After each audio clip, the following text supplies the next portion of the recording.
Ho ho ho! As Christmas and New Year's are around the corner, I'm not supposed to make any ho jokes, says Anna, who happens to be an English major, and she says, you don't even spell it like that, so no gardening tools jokes. No, it's not funny. Oh, shut up. Anyway, it's time to sum up the last 12 months and make some promises and resolutions which will never be realized, like my last year's plans to produce 3 episodes every week, and it's just not sustainable. Instead, I tried to optimize my workflow. Optimize is something that Anna, who's my trusty camera person and who helps me and everything, she likes optimization, and optimizing my workflow worked much better than other resolutions, and I managed to record everything in time to take a vacation. No, I'm going somewhere where the sun is actually shining.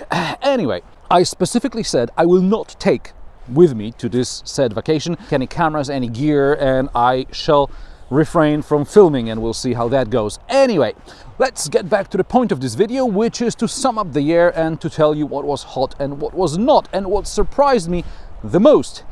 Maybe I'll even share some future plans with you at the end, depending on if I freeze to death before that or not. Anyway, bear in mind, I'm filming this a few days in advance because I don't know how long this beautiful weather will hold out. No, I wanted to have a winter episode in snow, so I don't expect any major changes in the ranking anyway. So yeah, let's get on with it.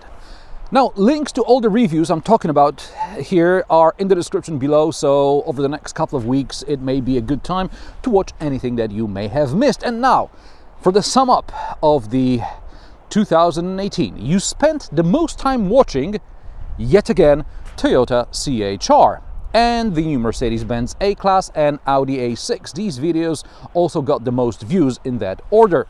Audi also got the most likes, with Toyota and Mercedes in second and third place. When it comes to dislikes, you clearly do not agree with me on Dacia Duster.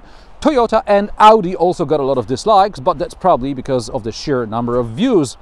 And then there is the "Is there such a thing as a good Prius" video, and it proved controversial. Apparently there must be a Prius forum somewhere where a lot of anally retentive people are discussing this matter in great detail, and I can see that in my statistics. As for Dacia, I'm sorry guys, it could have been a much better car, but it just ended up to be cheap. And now for the things you didn't watch, even though I expected you to.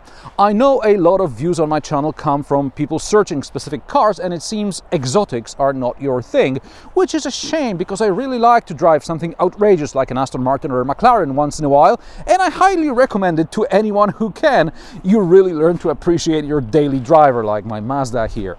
Anyway, you generally appreciate SUVs, which is a good thing because most cars these days are either SUVs or crossovers. And you didn't like the non-review format, so I dropped them early on in the year. Sorry if you are among the few people who like to watch them. I have an idea and I'll tell you about it at the end. And now, on to the surprises. Jaguar I-Pace blew me away. This is the first non-Tesla fully electric car which offers sporty handling and decent range, and I expect it to be at least as reliable as a Tesla, so what could possibly go wrong? I even tried to buy the press car, but there's a long queue for it already, and JLR dealers have waiting lists long, very long as well, so I guess for now we'll always be together in electric dreams. Another literally big, huge surprise was the G-Wagon, and it's so absurd, so ostentatious. I'd really like to own one, but leasing installments would kill me, so me and the G have to wait as well. Something that's relatively affordable, and I have considered it, regardless of a long waiting list, is the Alpine A110. It's absolutely brilliant to drive. It's so good, I'd turn a blind eye to the Renault's cheap interior finish. By the way, I think if a car is really excellent, at least in one thing, like the Alpine, I can forgive it many other faults. Okay, so unfortunately, I don't need another impractical car. Today I need probably a fast SUV to carry all my gear and to film car-to-car scenes. If you have any suggestions, drop me a comment below. My friend suggests an old Range Rover Vogue, and I suggest he'll be in charge of servicing it. And what was your favorite and least favorite review on my channel in 2018? Let me know in the comment section below. And what would you say if I tried the channel memberships? In recent years, I tried external crowdfunding platforms, and despite your generosity, I found them to be an unsustainable model. So would you perhaps like a live Q&A, and would it be enough of a perk for you to consider a channel membership? Tell me what you think.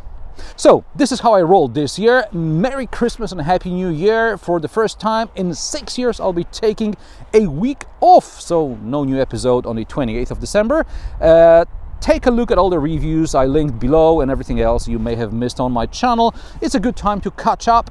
Also, check out my community page on YouTube as well as my Instagram, where I may be posting some cool photos with cars from my vacation, which I promise I won't film. Thank you for sticking around this year, and I'll see you in a new episode on 4th of January 2019. Thank you very much.